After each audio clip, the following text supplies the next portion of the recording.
oh ternyata si sahabat Nabi ini seringkali menyakiti hati ibunya gara-gara mengutamakan istrinya. Nah, ini istri yang membawa maksiat kepada Allah. Kalau kita sudah punya istri macam ini,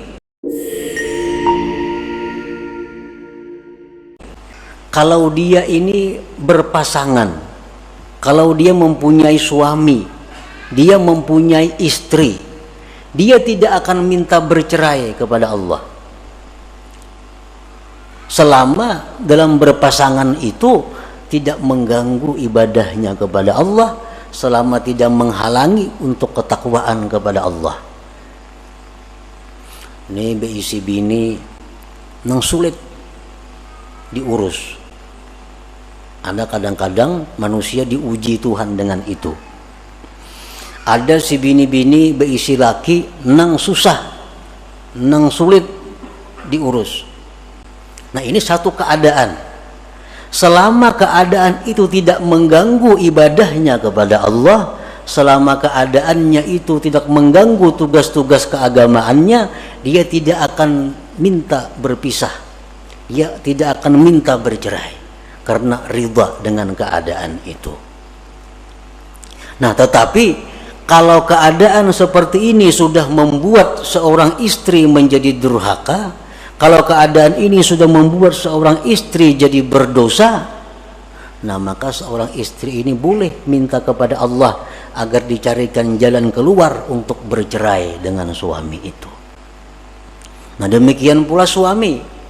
Kalau sudah keadaan istri demikian, membuat suami ini maksiat kepada Allah, membuat suami ini kada bisa lagi beribadah karena bini macam-macam.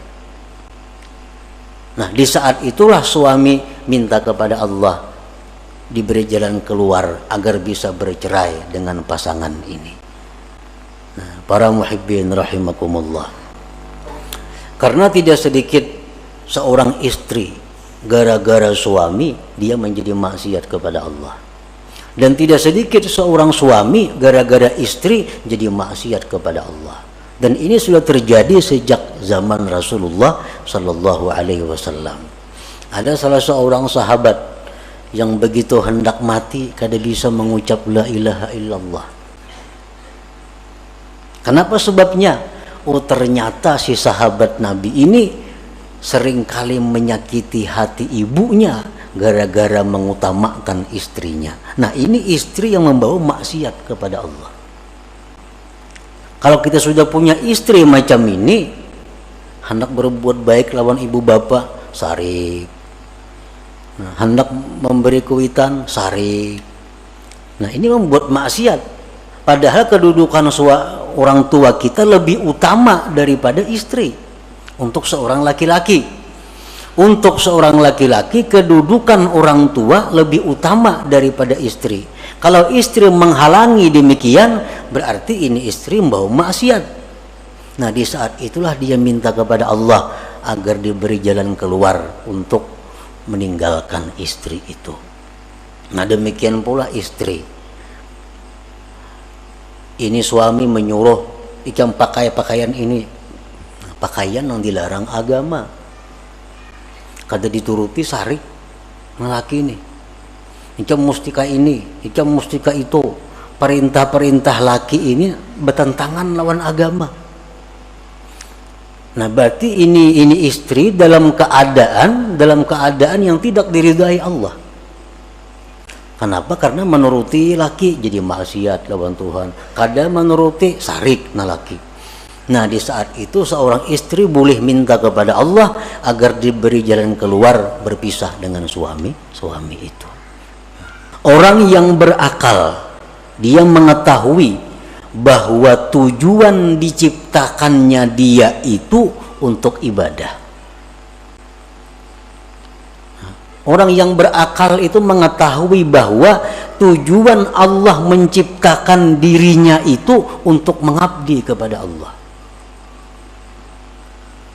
Allah berfirman, tidak aku ciptakan jin dan manusia melainkan untuk menyembah, mengabdi, beribadah kepadaku. Nah, maka sesuatu apapun yang menghalangi ibadah dan ma'rifat maka dia akan minta kepada Allah dikeluarkan daripada keadaan itu. Nah, para muhibbin rahimakumullah. Jadi Allah menciptakan kita ini adalah untuk beribadah kepada Allah. Dan kita kada bisa beribadah kepada Allah kalau kada punya sarana dan prasarananya. Allah sediakan kita ini usaha.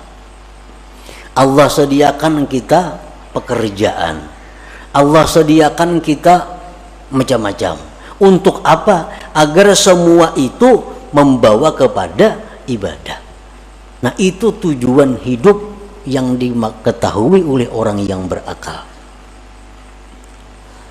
Lalu apapun pekerjaan, apapun keadaan yang menghalangi tujuannya itu ibadah, dia akan mundur dari keadaan itu dan berpindah kepada keadaan yang lain. Nah, ini orang yang berakal. Jadi tujuan hidup ini bukan kita berdagang, bukan. Tujuan hidup belaki, bukan. Tujuan hidup babini, bukan. Tujuan hidup berusaha, bukan. Nah, usaha suami istri itu hanya jalan untuk beribadah kepada Allah. Kalau semua ini menghalangi ibadah, berarti mesti ditinggalkan, dicari jalan yang lain. Nah, para muhibbin rahimakumullah. Nah, disitulah kita merenungi, disitulah kita disuruh tafakkur. Apakah selama ini aku hidup hanya untuk dunia atau aku hidup untuk ibadah? Bila mana aku hidup untuk dunia, berarti aku menyalahi kudrat diriku, fitrah diriku. Bila aku hidup untuk ibadah, berarti aku di jalan yang benar. Nah, jadi silahkan berdagang, silahkan berusaha, tapi ingat, usaha ini diciptakan Allah untuk ibadah. Nah, silahkan bergaul, silahkan berkawan, asal semua itu membawa kepada ibadah. Nah, jadi apapun pekerjaan, apapun keadaan yang menghalangi kita ibadah, itu mesti kita ditinggalkan, mesti kita tinggalkan.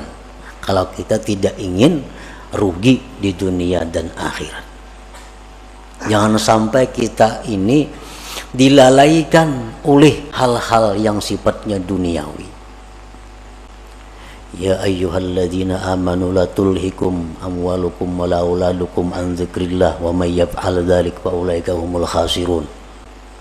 Hai orang-orang yang beriman, Allah menghitab kepada orang beriman. Nang kada beriman kada diurus Tuhan. Ujar Tuhan, janganlah melalaikan akan kamu, harta kamu, anak kamu daripada zikrillah. Artinya jangan sampai kita mengurus harta, kita mengurus anak, kita lupa kepada Allah. Bila demikian halnya, Allah menyatakan kita rugi. Kalau sudah Allah menyatakan rugi itu, ya rugi yang sebenarnya. Bujur-bujur rugi artinya. Nah, itu artinya Allah bukan melarang kita mengelola harta. Allah bukan melarang kita mengelola anak. Tetapi yang dilarang Allah, jangan sampai itu melalaikan kita daripada zikrillah, daripada mengingat Allah.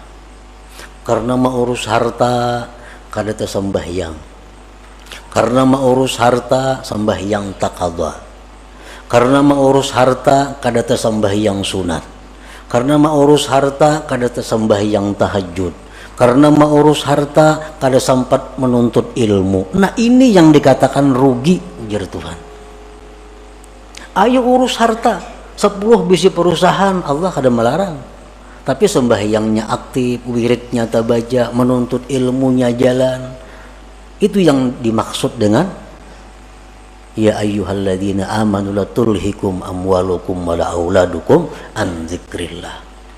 Walhasil selama kita mengejar atau menuntut atau mencari dunia, lalu kita ketinggalan satu kali zikrullah, itu sudah rugi. Sudah rugi. Kenapa? Karena zikrullah yang sekali kita ucapkan itu kekal.